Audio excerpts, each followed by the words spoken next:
मलिन कल भगती में मन के श्रद्धा से पूजल जाई माई के चरण के। भीड़ बा भुलाई जइबू छोड़ी ना हाथ हो जियरा जुड़ाला पाके माई दर्शन के। झूला पे चढ़ा दी मजले हब झूलन के। ए जीजा जी का हो मेला में देखा दी जीजा रावण दहन के। का बुझनी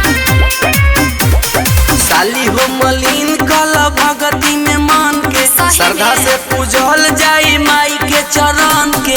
भीड़ बा भुलाई जइबू छोड़ी ना हाथ हो जियरा जुड़ाला पाके माई दर्शन के। झूला पे चढ़ा दी मजले हब झूलन के। बुझनी जी मेला में देखा दी जीजा रावण दहन के।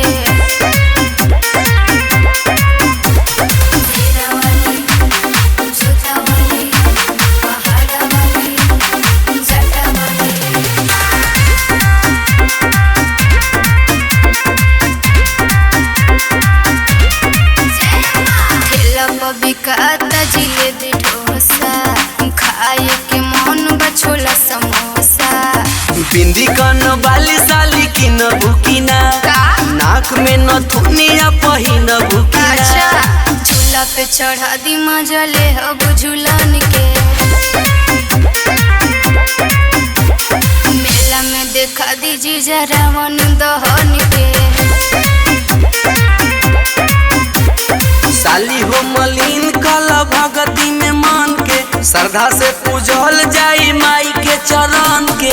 भीड़ बा भुलाई जइबू छोड़ी ना हाथ हो जियरा जुड़ाला पाके माई दर्शन के। कंगन भी कीन दी सुंदर पसन के।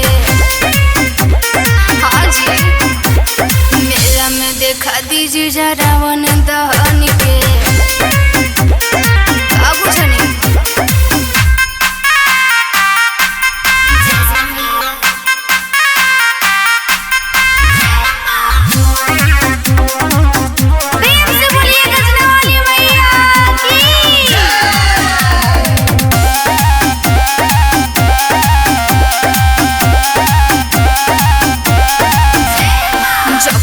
के लस्सी होला बड़ी मशहूर ओ हम के पिया दी थक गनी घूर घूर। रावण दहन चल साली देखा दी दुर्गा पंडाल तोहे हाली घुमा दी। झूला पे चढ़ा दी मजले अब झूलन के। अच्छा बुझनी हाँ हो हम के देखा दी जीजा रावण दहन के।